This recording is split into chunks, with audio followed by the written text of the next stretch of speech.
Ouais, quand c'est bon, c'est Aya. Aya, trésor de mon pays.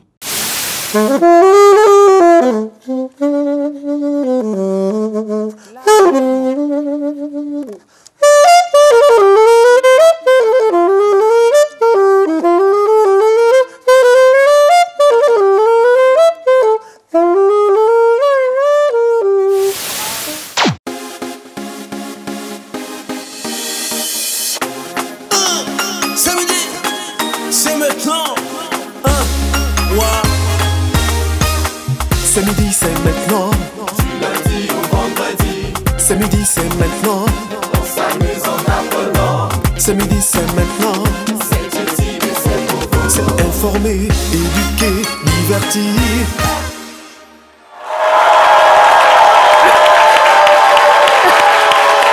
Merci infiniment, public de C'est Midi. Connaître nos origines et l'histoire de notre peuple nous aide à comprendre qui nous sommes, à construire notre identité afin de mieux façonner notre avenir et notre destinée. Bienvenue dans C'est Midi Grand Angle. Pour ce numéro spécial, je vous invite à découvrir l'histoire d'Anyaba, le mousquetaire ivoirien de Louis XIV, relaté par Serge Billet. Alors je vous invite à rester attentifs parce que c'est midi! C'est la télé ici! C'est midi, célébration. Et je viens avec de belles énergies depuis le Togo, que j'embrasse très très fort et que je remercie également. Merci infiniment, merci pour l'accueil, merci pour l'amour et merci pour ce trophée dédié que je dédie à tous mes téléspectateurs. En tout cas, je suis toujours très enthousiaste de retrouver non seulement notre public, nos téléspectateurs, mais aussi ma team du mardi. Jean-Richard Nguessan, comment ça va? Ah oui, ça va très bien. Comment ça va? Ça bouge, ah ça bouge, oui, ça va bouge. très bien. On bouge, on bouge, on bouge, on bouge, on bouge, on bouge. Je l'ai accéléré. Hein. Ça va bien? Ça va très bien. C'est Caroline, très heureux d'être là encore ce mardi. Toujours un bonheur renouvelé, d'apporter de la joie à ces millions de personnes qui nous suivent à travers le monde. Et oui, vous l'avez dit, Jean-Richard. Elle est là. Ah oui. Carole Kwasi. La princesse Baoué. Franchement, Carole Kwasi. Hey Seigneur, hey Seigneur. C'est le fan numéro 1 de Carole Kwasi. C'est une miss, hein, vous pouvez l'applaudir. J'adore cette belle amitié. Merci. Ouais, j'adore cette belle amitié qu'il y a entre vous deux. Merci. Voilà. C'est toujours un Je ne vous suggère rien, hein, mais c'est une belle amitié. Continuez ainsi. Vive l'amitié, vive l'amitié entre hommes et femmes. C'est un véritable plaisir d'être là. Ouais, encore félicitations à vous. Merci beaucoup. Vous avez, on vous a vu, hein, vous étiez radieuse. Oh, merci. On vous souhaite d'avoir davantage. Je ne le suis pas aujourd'hui. Oh, mais toujours. Attention. Attention. Mohamed Lamine Sanogo, et mardi, on n'a pas l'habitude de vous voir sur ce plateau. Je pense que c'est mon 2 ou 3e mardi. Mais je suis content parce que chaque fois que je me retrouve sur ce plateau, je suis inspiré. Et je suis encore plus inspiré de me retrouver avec vous. Vous revenez fraîchement du Togo, prix Women Night. Tout à fait. Votre engagement en faveur des femmes, c'est à féliciter. J'aimerais que vous vous joigniez à moi. Merci beaucoup. Et ça me met beaucoup de pression pour que je fasse davantage, pour que des millions et des millions de femmes soient touchées, se lèvent, se développent, soient autonomisées et bien évidemment rayonnent à travers le monde, surtout les femmes africaines. Bref, on ne parlera pas de femmes aujourd'hui, mais si vous êtes friands, si vous êtes férus de culture et d'histoire, je vous invite à rester devant votre poste récepteur parce que ce que vous allez recevoir aujourd'hui, c'est pas sûr que vous puissiez l'avoir ailleurs. Nous avons en exclusivité, j'ai envie de dire, mondiale, attends, chacun dit pour lui, un écrivain prolixe et éclectique, auteur d'une vingtaine d'ouvrages. Notre invité spécial de ce mardi est un brillant journaliste qui a présenté le journal le plus regardé de l'île de 1994 à 2019 sur Martinique Première. Mesdames et messieurs, on fait un triomphe pour accueillir Serge Billet.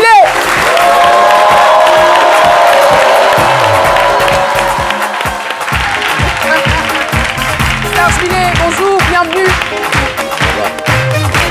C'est toujours un plaisir de vous avoir. Toujours un bonheur de vous recevoir sur ce plateau.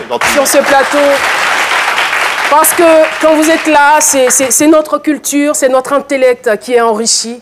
Et ça nous plaît énormément. Merci, vous êtes une fierté pour ce pays. Normalement, on doit faire une fête spéciale pour Serge Billet, pour vous honorer. Vous le méritez amplement parce que vous avez brillé, rayonné au-delà des frontières de la Côte d'Ivoire. Vous vous êtes démarqué et on est fiers. La jeune génération est fière de vous. Alors, c'est un mardi, permettez-moi de vous le dire, c'est un mardi qui va ressembler un tout petit peu à un vendredi. Vu la carrure de notre invité, nous avons jugé utile de le recevoir en invité spécial. Donc, souffrez qu'il y ait à un certain moment la biodistinction, que dis-je. Soyez heureux que nous ayons, avant la fin de cette émission, la biodistinction de notre invité. Et avant d'aller plus loin ou avant d'aller dans le vif du sujet, qu'il nous soit permis à présent de découvrir l'actu compile qui plante le décor de ce dont nous allons parler sur ce plateau. C'est parti.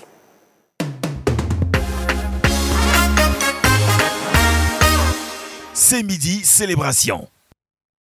L'histoire retient de lui qu'il est l'un des rares personnages originaire de la Côte d'Ivoire actuelle à avoir réussi à s'imposer à l'ère de la monarchie absolue en France sous Louis XIV. Pourtant, peu d'Ivoiriens connaissent Aniaba, ce prince du royaume éoutilé dont les archives rapportent qu'il fut tout au moins l'une des personnalités les plus emblématiques du château de Versailles.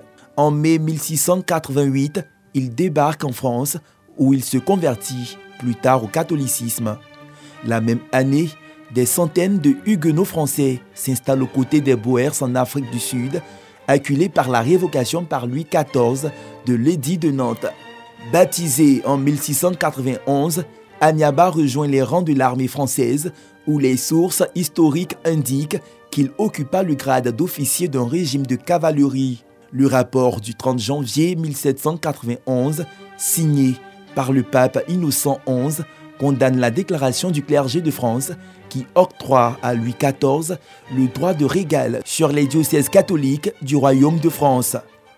Figure mythique de l'histoire entre la France et le peuple de Côte d'Ivoire, Aniaba retourne chez lui en 1701. Son sort, une fois de retour parmi les siens, reste sujet à controverse. Le retour d'Aniaba intervient dans un climat d'instabilité politique dans le golfe de Guinée. Suite à un conflit avec Médenkira, Osei-Tutu fonde le royaume Ashanti dans le mois d'octobre pour permettre aux Ivoiriens de la génération nouvelle de s'imprégner de l'histoire de ce personnage légendaire. Le journaliste Serge Billet lui consacre un ouvrage, Prince Aniaba, le mousquetaire ivoirien de Notre-Dame de Paris. C'est midi y consacre un grand format ce mardi avec Caroline Da Silva et son équipe du mardi.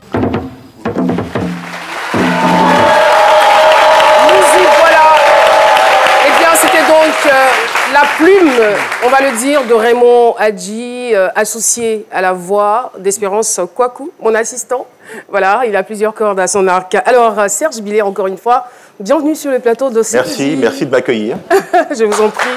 Alors, Serge Billet, dites-nous au juste qui était cet Aniaba présenté par ses partisans comme un fils de roi et par ses détracteurs comme un fils d'esclave. Aniaba était un prince éoutilé. Les Éoutilés avaient accueilli à l'époque les Essouma chez eux. Les Essouma ont fini par les vaincre au terme d'une guerre. Aniaba a été pris comme otage par le frère du roi des Essouma. Et lorsque les Français sont venus sur la côte pour commercer avec les Essouma, donc dans le royaume d'Assini, et qu'ils ont voulu construire un fort, eh bien, il y a eu un gage qui a été passé entre les Français et le roi des Essouma. Nous vous donnons un prêtre, on dit les Français en gage, et vous nous donnez donc 2 personnes. Il y avait le prince Aniaba, et il y avait un autre compagnon qui s'appelait Anouma, et ces 2 personnes sont parties comme ça en France. Ok, donc Aniaba, fils de prince. Fils de prince. Donc, selon vous, Aniaba était véritablement fils de prince. Sa mère était une princesse qu'on appelait donc la princesse Ba, donc chez les Otilé. Après, il était adopté par le frère du roi des Essouma, et donc naturellement, le roi des Essouma et sa femme le frère du roi des Essouma et sa femme le considéraient comme leur enfant. Et c'est comme ça, dans cette optique-là, qu'il est parti en France et qu'il était présenté comme le fils du roi à Louis XIV. Pour ceux qui ne savent pas, les Éotiliers, où est-ce qu'on les retrouve aujourd'hui? On sait tous que les Otilés, c'est une langue presque en voie de disparition et qu'ils sont très très peu, en tout cas dans le sans-vie, à essayer encore de se battre pour conserver leur langue. Donc c'est important pour eux de savoir que l'un des leurs, beaucoup le savent naturellement, mais ils ne connaissent pas toute l'histoire, mais l'un des leurs a pu donc participer à l'histoire de la Côte d'Ivoire. Ça peut peut-être aussi, quelque part, donc les encourager à se battre pour conserver leur langue. C'est cela. Aniaba, est-ce que cela a une signification particulière?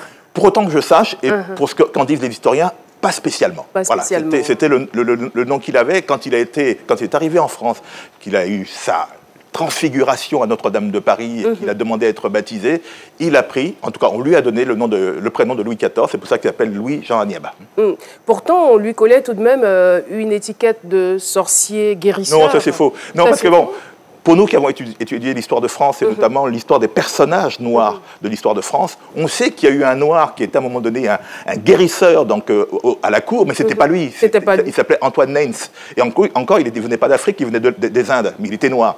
Et donc voilà, donc, il y a cette confusion entre 2 personnages. Aniaba n'était ni sorcier ni guérisseur. Il est quand même important que nous revenions ou que nous réécrivons, nous, Africains, notre propre histoire. C'est la moindre des choses. C'est la moindre des choses. C'est l'histoire du chasseur et du lion. Donc voilà. Et donc, on ne dénie pas aux autres le droit d'écrire sur nous. Hein, ils ont le droit de le faire. Et de se tromper aussi sur nous. Mais nous aussi, nous devons le faire. Mais c'est aussi de notre faute si on ne le fait pas. Combien d'entre nous sont encouragés par les pouvoirs publics? Combien de nos livres sont dans les écoles? Combien sont inscrits dans les programmes scolaires? Moi, j'en ai qu'un seul, d'ailleurs, sur 28, vous voyez. Donc, ça peut vous dire que ça ne va pas très loin. Non, mais c'est vrai. Il faut dire les choses. C'est cela. Il faut dire les choses. Nous devons comprendre, et je le dis tout le temps sans ironie, que c'est important de construire des routes, c'est important de construire des ponts, mais c'est important aussi de construire des valeurs. Exactement. Et les valeurs, ça s'appuie sur l'histoire et la culture d'un pays. Moi, je suis entièrement d'accord avec vous. Et quand je regarde, même aujourd'hui, on va dire en Afrique de l'Ouest, certains pays qui commencent à s'imposer déjà à partir de leur culture, à partir de leur attachement à leur histoire, par la façon dont ils arrivent facilement à valoriser leur culture, cela leur donne, on va dire, une certaine légitimité, une certaine force. Un rayonnement extraordinaire. Exactement, exactement. Mais selon vous, M. Billet, qu'est-ce qui pourrait expliquer la méconnaissance de ce prince Aniaba, qui pourtant, à une certaine époque, a marqué aussi l'histoire de la Côte d'Ivoire? Je pense, bon, moi je suis né à l'ère Houphouët-Boigny. À l'époque, on avait vraiment mis une place très importante à la fois sur l'histoire. Moi, je sais que l'histoire qui m'a beaucoup marqué quand j'étais gamin, et c'est ça qui m'a passionné pour pouvoir donc travailler sur l'histoire, c'est l'histoire de la reine Pokou qu'on apprenait aussi l'histoire de Samori Touré. À l'époque, on disait qu'il était sanguinaire parce que c'était la perception que les Européens avaient, et puis petit à petit, on a changé notre perception.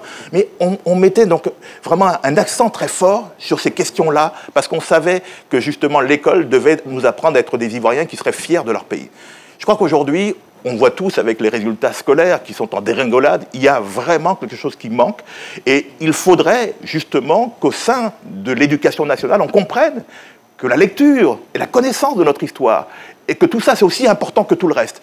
Maintenant, est-ce qu'à ce niveau, vous menez des actions auprès de l'éducation nationale? Ah non, vous avez parlé de la reine Pokou qui est... Non, mon boulot à moi, c'est pas de courir après les gens de l'éducation nationale. Au contraire, ça devrait être le contraire. Ils devraient se dire, mais voilà, nous avons des auteurs ivoiriens. Mais je parle pas que de moi, je parle aussi de Gauss. Nous faisons des livres qui sont importants pour l'histoire du pays. On est reconnu ailleurs, mais chez nous, en dehors bien sûr du public qui est là. Les responsables ne semblent pas prendre ça au sérieux, ou en tout cas ne font pas le travail qu'il faut. Et c'est ça sur lequel il faut mettre le doigt. On accuse toujours la population de dire les gens ne connaissent pas leur histoire. Oui, c'est vrai, c'est une réalité. On pourrait faire plus d'efforts, surtout que les réseaux sociaux le permettent aujourd'hui. Mais que font les gouvernements? Que font les pouvoirs? Et les pouvoirs, en particulier les pouvoirs ivoiriens? Rien. Voilà, donc il faut le dire aussi, sans polémique, mais dire que si on ne se ressaisit pas, c'est tous ensemble qu'on va couler. Merci infiniment. Alors, on s'en souvient, le 15 avril 2019, eh bien, Notre-Dame, la cathédrale Notre-Dame de Paris a été ravagée par les flammes et s'en est suivi partout dans le monde ou à travers le monde un élan de solidarité. Et on sait très bien que le roi du Saint-Louis, Nana Amon Ndoufou, a fait un geste, Ndoufou V, a fait un geste remarquable. Est-ce que c'est ce geste-là qui vous a poussé, vous, à écrire ce livre? Non, moi je suis sur ce livre depuis au moins, depuis quelques années, ça fait au moins 5 ans, mais je l'avais déjà en maturation. Et je me disais, il faudrait que ça arrive le moment venu. C'est comme ça que je fais pour tous mes livres. Quand j'ai voulu écrire le livre sur le seul passager noir qui se trouvait sur le Titanic, c'est parce qu'on en avait parlé en Haïti il y a 10 ans avant. Mais la maturation a pris, et puis voilà. Pareil, Yasuke, le premier samouraï noir dont tout le monde parle aujourd'hui, mais qui est sorti de mon livre. Voilà, il m'a fallu du temps, 5-6 ans. Donc il me fallait la maturation. Donc j'étais sur d'autres choses, sur d'autres projets. J'étais aussi présentateur d'un journal télévisé qui prend beaucoup de temps, parce qu'il faut être là de 7h à 21h. Et puis donc, voilà, et puis j'avais aussi j'avais une vie de famille aussi. Donc voilà. Et donc, ça m'a pris du temps. Et puis, le moment venu, quand j'ai senti que c'était prêt, j'y suis allé. En tout cas, très belle leçon. Je veux dire, il ne se précipite pas, donc il prend son temps pour sortir ses œuvres. Oui, j'ai une question. À l'école, on parlait beaucoup de négritude. Senghor, Césaire et Damas. Est-ce qu'on peut, sans risque de se tromper, ajouter aussi Serge Billet? Non, surtout pas. Il a le triomphe modeste. Je suis très à l'aise. J'ai une chance inouïe, la chance la plus extraordinaire que n'importe quel homme voudrait avoir, d'avoir côtoyé Aimé Césaire pendant 13 ans. J'étais dans son bureau quotidiennement, j'étais là. Le jour où on lui a proposé le prix Nobel de la paix, c'est devant moi qu'il a dit non, qu'il n'en voulait pas. Donc, j'ai connu Césaire. J'ai discuté avec Césaire, j'ai été chez Césaire. C'est après ça que vous avez écrit Quand Renaud dîne avec Nelson Mandela? Oui, ça c'était l'année dernière, oui. L'année dernière, mais donc, quand on a connu Césaire, qu'on a connu la stature de Césaire, quand on l'entend parler, quand on voit l'intelligence, on ne peut pas se comparer à Césaire, on ne peut pas rentrer dans ce cercle. Je pense que la négritude, c'était une étape. Quand on a eu la chance d'échanger avec Césaire, qu'est-ce que ça change à notre existence? Plus rien n'est important après ça. C'est-à-dire, moi je dis toujours, et peut-être que c'est prétentieux, qu'après Césaire, il n'y a plus rien qui m'intéresse. Voilà, parce que vous avez quelqu'un qui est fulgurant, qui est brillant, et puis qui est d'une modestie extraordinaire. C'est-à-dire qu'il vous dit toutes ces questions d'orgueil, d'argent, de prétention, c'est pas son truc. Je vous dis, être capable. Aujourd'hui, on vous propose le prix Nobel de la paix. Je ne vois pas qui aujourd'hui pourrait dire non, j'en veux pas. Et lui, il a dit non. On a tous essayé. J'étais là ce jour-là, j'ai essayé de le convaincre. Il a dit non. Le maire de Fort-de-France qui lui avait succédé est venu, il a essayé de le convaincre. Il a dit non. Le député est venu. Voilà. C'était quelqu'un d'une modestie extraordinaire. Il m'a dit, mais Serge, il vaut mieux donner ça à Senghor par mois. Donc c'était d'une modestie extraordinaire. Et donc, quand on a côtoyé quelqu'un comme ça... Alors, quand on rencontre Césaire, l'orgueil n'a plus sa place dans notre vie. Et on se dit, vanité des vanités, tout est vanité en fait. Comme disait l'Ecclésiaste. Ecclésiaste, merci beaucoup. Alors, vous, personnellement, qu'est-ce qui vous fascine dans l'histoire d'Aniaba? Moi, je suis fasciné déjà par l'histoire en général. Et l'histoire de la Côte d'Ivoire encore plus. C'est pour ça que j'ai écrit le livre sur les Bonis qui raconte l'histoire des esclaves ivoiriens qui sont partis, Agni et Baoulé qui sont partis de l'autre côté en Guyane. C'est pour ça que j'ai écrit l'histoire de Marie-Thérèse Houphouët-Boigny. Voilà, donc l'histoire est passionnante. C'est-à-dire que si j'avais de l'argent, je ne ferais que ça. Voilà, c'est-à-dire être capable de pouvoir dire qu'on investit. Je sais que le moment le plus merveilleux que j'ai passé, c'est quand il y a 10 ans, je suis allé m'installer à Tombouctou, pour pouvoir fouiller les archives de Tombouctou, parce qu'il y a des écrits à Tombouctou. On nous raconte faussement que les Noirs n'ont jamais écrit, mais c'est faux, et que c'est la tradition orale qui prévaut chez nous. Mais les historiens de Tombouctou, au Moyen-Âge, écrivaient. Et ils écrivaient, ils ont laissé des manuscrits, et ces manuscrits-là, on les trouve aujourd'hui à la bibliothèque Ahmed Baba, à Tombouctou. Et donc, j'ai eu le bonheur d'aller à Tombouctou et de pouvoir travailler avec ça. Oui, l'histoire est passionnante. Elle est passionnante à condition qu'on veuille la revaloriser. Aujourd'hui, plus personne ne peut, en tout cas pas grand monde, s'intéresse à l'histoire, à la recherche, parce que le plus simple, c'est de faire le buzz, d'être influenceur, de gagner de l'argent facile. Voilà. Mais pouvoir essuyer toute la difficulté qu'il faut pour faire de la recherche, vous passez quelquefois des jours et des jours, des mois sur un document, vous pensez qu'il est bon, et c'est pas le bon. Et il faut aller ailleurs. Est-ce que vous savez qu'à un certain moment, j'ai pris mon téléphone pendant que vous étiez en train de parler, j'ai failli appeler le président de la République et je me suis rendu compte que je n'avais pas son contact. Mais je pourrais, après l'émission, appeler la ministre de la Culture. Ça, au moins, je peux le faire. Ça, je peux le faire. Oui, tout à fait. C'est le lieu de rappeler que les téléspectateurs peuvent participer à l'émission en scannant le code QR qui s'affiche au bas de l'écran et pour poser vos questions. Donc, on a une question de Madame Claire Raymond pour vous qui dit en quoi l'histoire... Pardon. Qu'est-ce que Anyaba a fait concrètement pour sa communauté? On a une seconde question de Agnès qui dit en quoi l'histoire d'Anyaba vous ramène à vos racines à Assini? Mais, bon, ma grand-mère est d'Assini. Hein. Moi, je suis toujours surpris, en Côte d'Ivoire, on dit, qu'est-ce qu'il a fait pour? Mais il a fait sa vie. Et sa vie peut être une leçon pour certains, comme ça peut être une leçon de choses à apprendre et de choses à ne pas apprendre. Anyaba est un jeune qu'on a envoyé à l'âge de 15 ans et qui s'est retrouvé, comme beaucoup de jeunes, à mon époque, qui partaient donc en Europe, dans un pays qui n'était pas le sien, et qui a fini par s'adapter. C'était pas si facile que ça. Certes, il a été reçu à Versailles.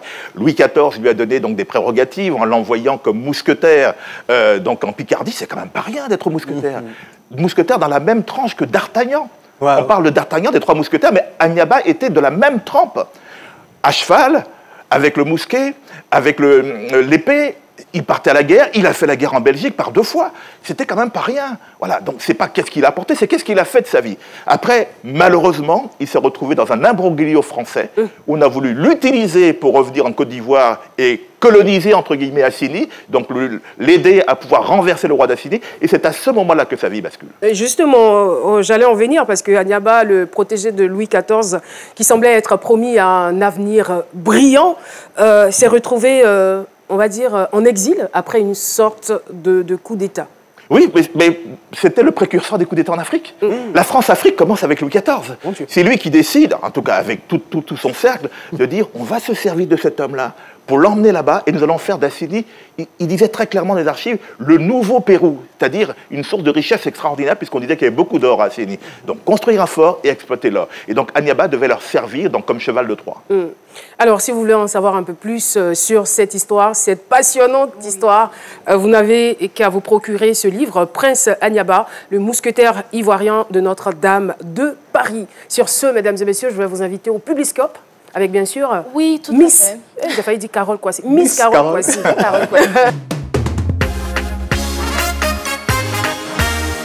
Publiscope avec Carole Kwasi.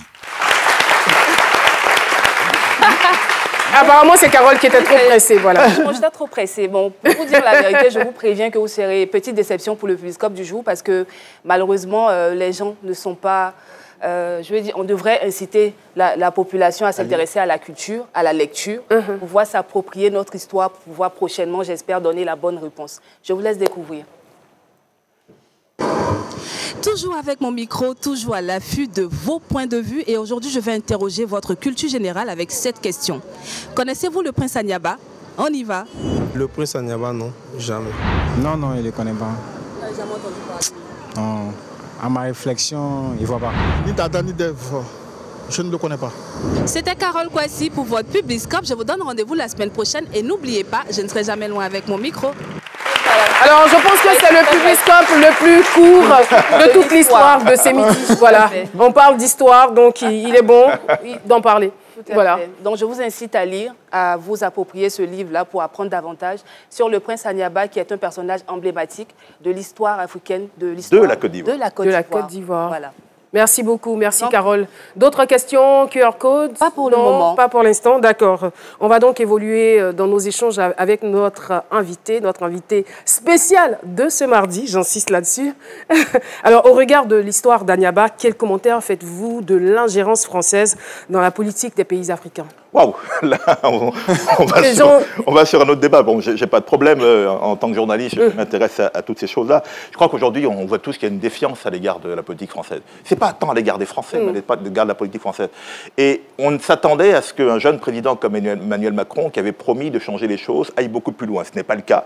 Sans doute parce qu'au sein même de sa formation, voire même au sein même des élites françaises, il y a encore des freins et que entre ce que l'on veut et ce que l'on fait, c'est pas le cas. Sauf que ça crée des crispations. Je pense que l'important aujourd'hui, c'est qu'on change ce regard, c'est qu'on change ces relations. Mais la balle est surtout dans le camp de Paris plutôt que dans le nôtre. Il faut savoir, moi c'est ce que je dis toujours, que la politique africaine ne se fait plus en France, elle se fait d'abord en Afrique. Ah. Très bien. Alors c'est sur ces mots, mesdames, mesdemoiselles et messieurs, je vais donc prendre un ton un peu plus solennel pour accueillir, on va dire, pas la copie du prince, mais plutôt la réincarnation du prince Anyaba. C'est une chose. Alors coupez votre respiration et recevez maintenant le prince Anyaba sous vos ovations. Docteur Philo, autrement.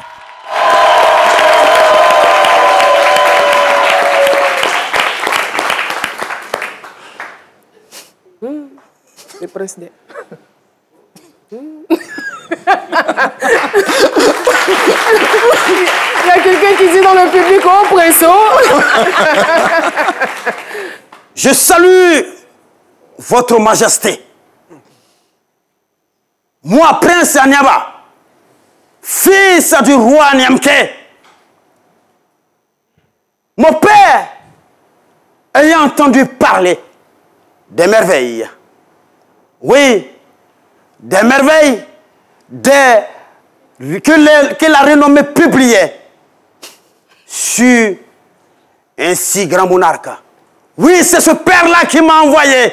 Oui, mon père m'a envoyé pour vous assurer de la passion. Oui, cette grande passion d'obtenir votre estime. Et en retour, vous offrir sa pleine disponibilité, oui, personnelle. Cette disponibilité personnelle est celle du peuple d'Assini.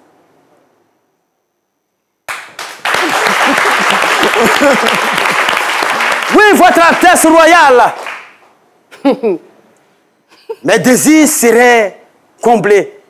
Oui, en pareille circonstance, si je pouvais obtenir, oui,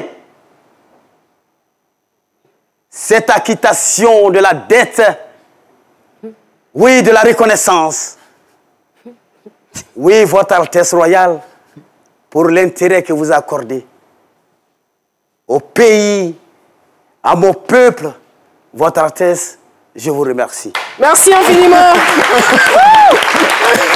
C'était donc... Bravo, Philo. Le prince Anyaba d'Abobo, que je vous demande d'applaudir très fort. C'est d'Assini. Voilà. Vous, je vous ai à l'œil. Ah bon. Faites très attention à vos propos. C'est vrai que je suis le prince Anyaba. Vous osez me mettre en garde. Il n'est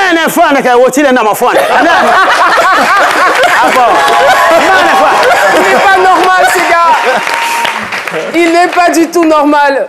Merci beaucoup, docteur Philo. Voilà, merci infiniment. Alors, nous poursuivons toujours avec notre invité. Je rappelle à toutes fins utiles que nous recevons aujourd'hui le brillant journaliste et écrivain Serge Billet sur le plateau de Ce Midi qui nous relate l'histoire d'Anyaba. Alors, s'il est vrai que... Je peux me permettre une allez-y. remarque? Docteur Philo a repris effectivement donc un passage du livre. Ce sont les propos qu'Anyaba a tenus devant le roi lorsqu'il était reçu donc à Versailles, reçu à Versailles par Louis XIV. Et la tenue qu'il porte, c'est la tenue des mousquetaires. Donc c'est la tenue d'Anyaba. C'est comme ça qu'Anyaba s'habillait quand il partait à la guerre. C'est important, c'était vraiment important de le noter. Alors, je disais à l'instant, s'il est vrai que l'histoire ne concerne pas seulement le passé, mais aussi le présent et l'avenir, quel est donc le conseil que vous pourriez donner aux jeunes ou quelles leçons les jeunes Africains peuvent-ils tirer de l'histoire d'Anyaba? Oh, je crois qu'il y avait l'un des propos d'Aimé Césaire qui consistait donc à dire constamment qu'il faut savoir regarder le siècle en face, mais pour regarder le siècle en face, celui qui vient, celui qui est, il faut savoir aussi regarder le passé, parce que quand on connaît le passé, on connaît le présent et on prépare l'avenir. Donc oui, c'est le seul conseil qu'on puisse leur donner, c'est que cette fameuse phrase de Santayana qui disait « Ceux qui ne se souviennent pas du passé sont condamnés à le revivre ». Il faut connaître ce passé-là, donc il faut inciter les jeunes. C'est vrai qu'aujourd'hui, c'est moins sexy de lire un livre que d'aller sur TikTok. Non, c'est très sexy. Non, là, je veux dire, je suis d'accord avec vous sur tous les plans, mais là, je ne suis pas d'accord parce que c'est plus sexy de dire, par exemple, lors d'une conversation, j'ai lu, moi, Caroline da Silva, j'ai lu Le Prince d'Anyaba, de Serge Abilé. En fait, ça fait le genre. Voilà, ça fait le genre. Je m'en réjouis totalement, mais c'est vrai qu'il faut inciter les jeunes. Les réseaux sociaux, c'est important, c'est leur monde d'aujourd'hui, mais les livres, c'est aussi important, et donc les inciter donc, à connaître l'histoire de la Côte d'Ivoire à travers nos livres. Le livre, c'est important, mais la pub également dans cette émission et surtout à la télévision. Oui. On marque une pause et on se retrouve juste après. Oui, oh. Mais magnifique, on est en retard, le spectacle. Manager, on peut pas. Tu vas où?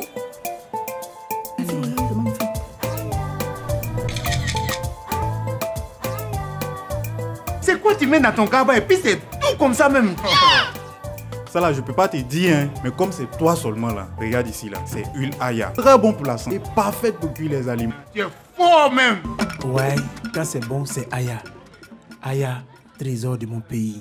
La saison 10 de C'est Midi s'annonce festive dans une ambiance de télé plus utile avec le grand jeu C'est Midi. Plusieurs enveloppes de 500 000 francs CFA sont à gagner. Tente de gagner ton enveloppe de 500 000 francs CFA cash aujourd'hui. Envoie maintenant MIDI, M-I-D-I, par SMS au 98 114. Ne laisse personne te la prendre. Joue et tente de gagner cette magnifique somme de 500 000 francs CFA cash. MIDI au 98 114 pour faire le plein de cash cette année. Coût du SMS, 100 francs CFA.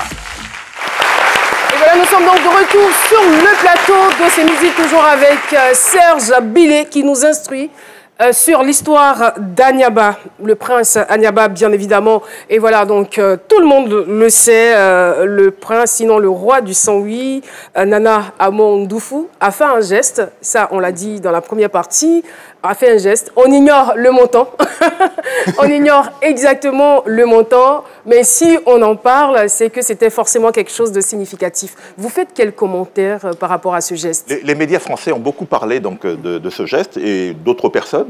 Personnellement, moi, ça ne me choque pas s'il estime que le lien qui est très fort, puisque c'est à la cathédrale Notre-Dame de Paris que Anyaba a eu sa révélation et a demandé à rencontrer Louis XIV.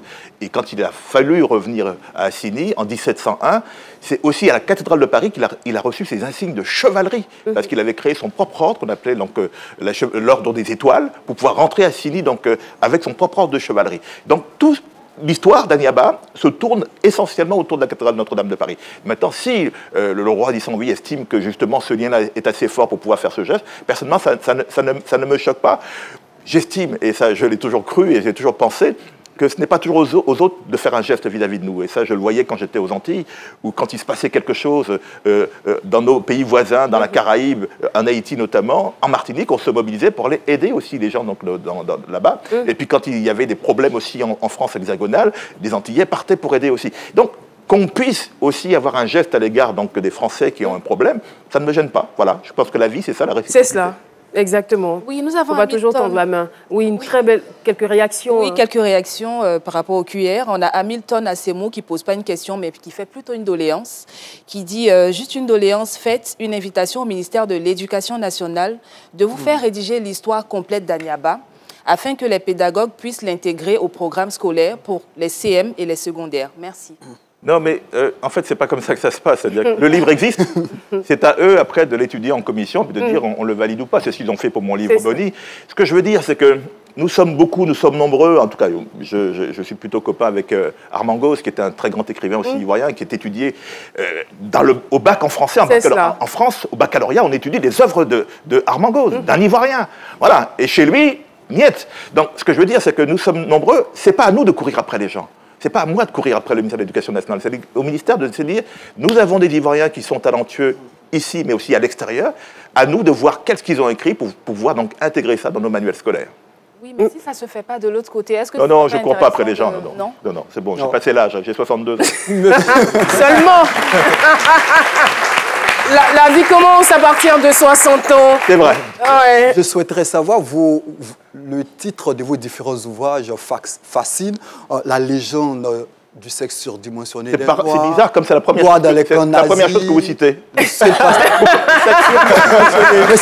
un titre qui a fait polémique, qui a suscité de l'intérêt. Pourquoi le choix de ce titre pour vos ouvrages? Depuis 2 mois, tout le monde me parle de ce livre parce qu'il a été cité dans une grande émission télévisée en France, qui est l'émission de... Comment elle s'appelle Quotidien, donc de Yann Barthès. Effectivement, ils l'ont cité comme un exemple de livre intéressant sur la question de la sexualité et sur les Noirs. Ça n'a pas fait polémique. Les gens ont peur qu'on parle des choses. Et ils préfèrent quelquefois se réfugier dans un certain nombre de non-dits. Voilà. Moi, j'ai mis les pieds dans le plat. Les gens ont trouvé ça très intéressant. Les femmes surtout, parce qu'elles se sont dit, finalement, on nous a raconté des cracks. Et puis, donc voilà. Donc, ce livre, La légende du sexe surdimensionné des Noirs, connaît donc sa petite vie. Et donc, de temps en temps, on en parle dans des grandes émissions françaises. Prochaine question rapide, si vous le permettez. Mais... on va pas terminer l'émission, hein. Vous êtes d'accord pour ça? C'est tellement facile, mais il n'y a pas de... Il reviendra, c'est chez lui ici. Il reviendra autant de fois qu'on aura besoin de lui.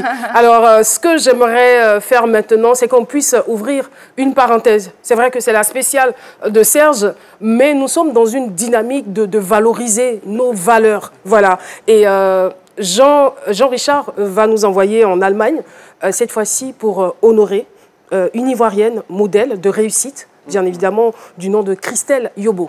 Effectivement, il y a de cela quelques semaines, elle était de passage à Abidjan, c'était un modèle de réussite. Et vu qu'on est dans le mois de mars, c'est vrai que cette émission vous est consacrée, on est dans le mois de mars, mois consacré à la femme.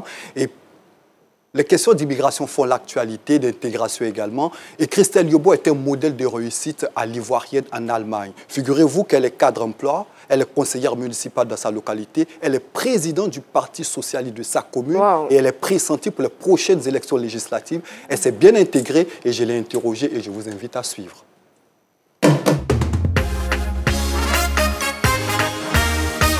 Au-delà de l'info avec Jean-Richard Nguessan. C'est Christelle Yobo, je réside en Allemagne, mère de 2 enfants, je suis cadre-emploi, président du Parti socialiste de ma commune, membre de direction du Conseil des sages et puis conseillère municipale aussi dans ma commune. Quelle est cette commune? La commune, c'est Rothenbuchsort, à Hambourg. Installée en Allemagne depuis septembre 2001 et titulaire d'une maîtrise en gestion des affaires, spécialité marketing et économie industrielle, Yobo Christelle est un modèle d'intégration. Les difficultés ont été d'abord la langue. J'ai dû apprendre à la maison d'abord avec une amie allemande. Après, je me suis inscrite dans un cours d'allemand. Après, à l'université, il faudra avoir d'abord le certificat qui te permette d'étudier. Après, j'ai fait mes cours à l'université. J'ai eu mon diplôme. J'ai travaillé en tant qu'étudiante aussi. On a fait pas mal de boulot. J'ai pris comme challenge de bien parler l'allemand comme les Allemands pour pouvoir mieux m'intégrer. Présidente du Parti socialiste de sa commune, Rosette Bonstock, conseillère municipale, candidate aux prochaines élections législatives, Christelle Yobo lève un coin de voile sur les secrets de sa réussite. On a eu le temps de faire des études, on a réussi à avoir les informations clés pour nous permettre d'atteindre nos objectifs de vie. En fait, c'est des choses que j'ai toujours voulu faire. Pour la petite anecdote, même étant en Côte d'Ivoire, je m'intéressais à la politique. Ma mère me disait toujours, la politique, je ne veux pas avoir tes pieds là-dedans.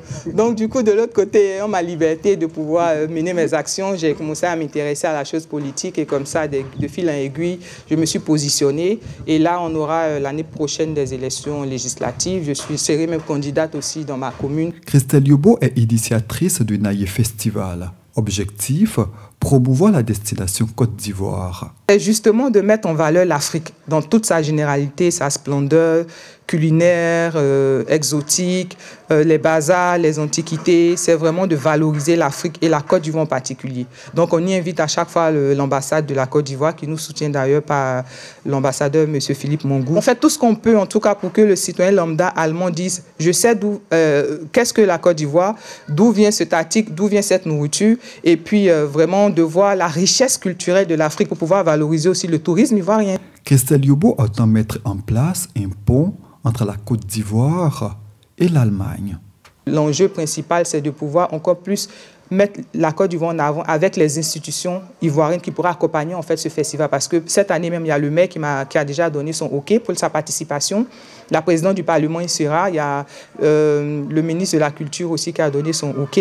Ce qui fait que j'ai trouvé pas trop correct si la Côte d'Ivoire ne s'y mettait pas. Donc, je tiens absolument à avoir au moins un ministère en Côte d'Ivoire qui va... ça sera aussi un échange entre États. Hein, c'est bénéfique pour le pays. Mais dites-nous, quelles sont les différentes actions qui ont été menées par Naïe en Côte d'Ivoire? Naïe a fait quand même, pour ses 3 années d'existence, pas mal de choses. On a construit déjà 4 écoles, 2 à Gagnoa, une à Boaké, l'autre à Yamsokro. Et en mars, on va construire la 5e école à Degonefla. Et on a déjà fait des dons à des femmes de coopératives pour leur offrir des machines de production. Donc, on fait chaque année aussi des kits, qu'on donne des kits scolaires aux personnes démunies, aux enfants. C'est super. Christelle Yobo transpire le dynamisme et la confiance en soi. Ah oui, très belle histoire. Belle histoire en tout cas. Et j'ai vu notre invité hocher la tête. Je suis touché parce que bon, j'ai fait une maîtrise d'allemand quand même dans ma jeunesse. J'ai vécu en Allemagne, j'avais une famille allemande, les Brunner. Donc je connais très bien l'histoire des Noirs en Allemagne, je connais bien l'histoire de l'intégration. Donc je sais que la langue n'est pas facile. Moi, je l'ai apprise sans aucun problème. Mais ce que je veux dire, c'est qu'il faut féliciter tous les gens de la diaspora qui font un travail pour le pays, où qu'il soit. On a souvent l'impression que la Côte d'Ivoire, en tout cas chez certains ici, que la Côte d'Ivoire s'arrête uniquement à nos frontières. Non, chacun là où il est, moi aux Antilles, elle en Allemagne, d'autres ailleurs, font tout le travail qui consiste à valoriser la Côte d'Ivoire partout. Donc il faut les aider. Merci infiniment, merci beaucoup. D'abord, être une femme, être aussi jeune, être une Africaine et exceller comme ça à l'international, éblouir, exploser, voilà, ça fait du bien, ça fait plaisir. Ce sont des modèles à suivre. Oui. Buzz, d'accord, mais travail d'abord. Oh, yes. Merci donc de saluer l'ONG Nagnon de Port-Bouët-Gonzagueville qui est avec nous. Ça va? La présidente est Madame JJ Justine. L'événement, la cérémonie d'investiture de la présidente de l'ONG du côté de Divo, prévue pour le samedi 8 avril 2023 à l'hôtel Amaoé. Est-ce que ça a été bien prononcé? Amaoé. Amaoé, voilà, j'y arrive. Amaoé de Divo. Il y a également dans ce studio avec nous les étudiants en 2e année de journalisme de l'ISTC Cocody.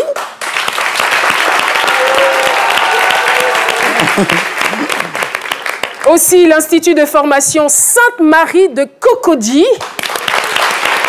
dont le responsable est M. Sia Abraham. Alors, Prince Anyaba, tout va bien? Ça va. Vous avez un mot à dire avant qu'on ne poursuive cette émission? Prince Anyaba. Je voudrais personnellement remercier M. Serge Bilé qui permet à la jeunesse ivoirienne en particulier et en général la jeunesse africaine de me découvrir à travers ses écrits. Il n'a pas besoin, bien entendu, quelqu'un proposer cela dans l'écurie du cursus scolaire ivoirien. Non, on n'a pas besoin de plaidoirie à pareil moment. Mon histoire est dans les feux. Mon histoire est dans l'habia. Mon histoire est dans les arbres. Mon histoire est dans les feuilles. Pas besoin de faire de propagande. Merci beaucoup. Merci, mon prince. Merci, mon prince. Est-ce que vous m'autorisez à passer à une autre étape, chère Madame, prince? vous voyez? Non, non, merci, pardon. Je vous en prie. Esprit de prince sort de ce corps. Et tout de suite, je vous l'avais dit, nous sommes donc dans la dynamique de la valorisation de nos talents et de nos valeurs. C'est mardi, mais c'est un jour spécial, un mardi qui ressemble un tout petit peu au vendredi. Il est temps pour nous de distinguer notre invité, Serge Bilé, à travers la biodistinction que nous présente Mohamed Lamine Sanogo.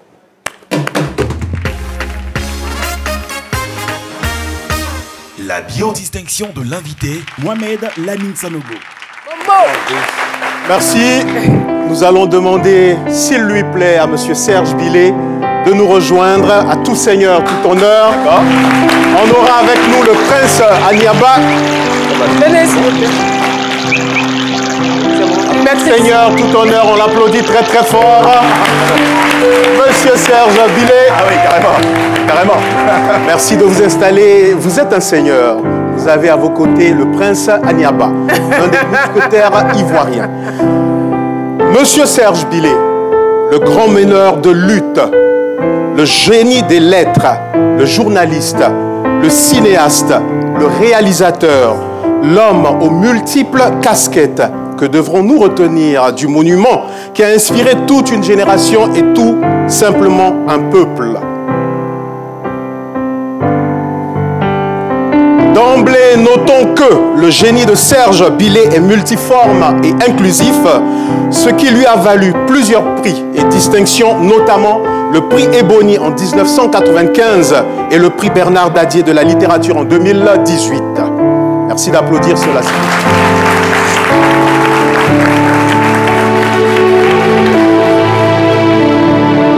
En effet, lorsqu'on évoque votre nom, c'est plus de 30 ans de carrière, de souvenirs et d'actions qui ne sont pas sans rappeler le leader que vous êtes. Savant qui s'éprend de l'étude des us et coutumes de son prochain au point d'en faire une passion. Érudit et philanthrope accompli, révélateur de secrets longtemps enfouis dans nos traditions populaires, généreux et affable, émérite homme des lettres. C'est la première partie portant sur votre prénom, Serge. On va essayer d'aller un peu plus vite, hein. Le temps. Bonhomme explorant la culture qui met en extase la diaspora africaine dans son ensemble. Un pénitent créateur de la richesse immatérielle appelée savoir. Libre, penseur et philosophe discret, émouvant dans toute légende et ou histoire que vous narrez. Voilà ce que nous avons pu faire pour votre patronyme Bilé. Merci d'applaudir cela.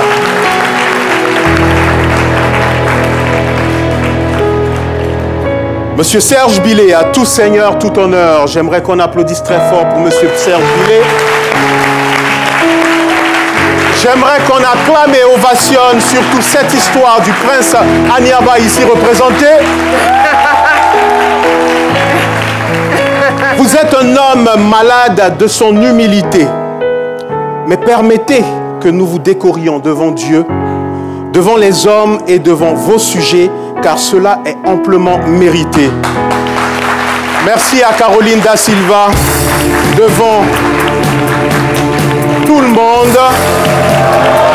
Merci à Caroline Da Silva et les chroniqueurs de nous rejoindre en ce jour mémorable, célébrant le Seigneur Serge Bilé. Vos ovations, s'il vous plaît.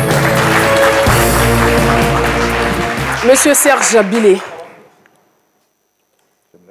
nous sommes honorés de vous décerner cette médaille en guise de votre apport indélébile à l'histoire de la Côte d'Ivoire. Les hommes pourront oublier, mais vos écrits resteront à jamais. Merci d'être celui que vous êtes.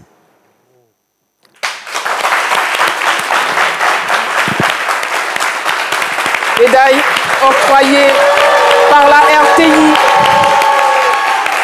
avec à sa tête le général Fousseni Dembélé, pour paraphraser Dr Silo. Serge Bilé, on a été très ému, très heureux de vous recevoir à cette tribune. On le fera encore et encore, comme je l'ai dit, chaque fois que l'occasion se présentera. Vous êtes un homme de valeur, et même s'il y a des attentes qui sont inassouvies, sachez que ce que vous avez déjà fait n'est pas du tout négligeable. Nous l'apprécions à sa juste valeur et vous encourageons à continuer d'être un modèle pour la jeunesse, à continuer d'écrire. Il y a une catégorie de personnes qui continuera de se délecter de vos livres et s'enrichira. Que Dieu vous bénisse. Merci.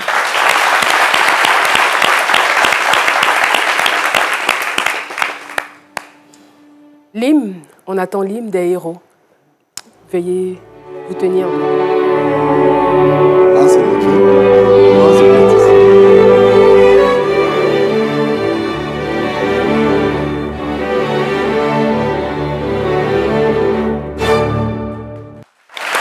Un mot à dire avant de clore ce chapitre? Moi, je suis très ému. J'estime que nous devons tous faire notre travail. Nous devons tous remplir notre mission. J'ai essayé modestement de faire mon travail. Et je suis très heureux aujourd'hui de partager l'histoire de notre cher Anyaba qui s'est réincarné devant nous. Et je suis très heureux de partager ça avec cette jeune génération qui ne connaît pas ce personnage. Et j'espère qu'à travers cette démarche-là, non seulement on apprendra à le connaître, mais on va découvrir encore d'autres personnes Merci. qui vont enrichir l'histoire de la Côte d'Ivoire. Merci beaucoup. On pourrait donc se poser la question, ai-je fait bien fait pour mon pays ce que je dois? Dixit Félix Houphouët-Boigny. J'ai été très heureuse de vous présenter ce numéro de C'est Midi. Rendez-vous demain pour un autre. Bye bye.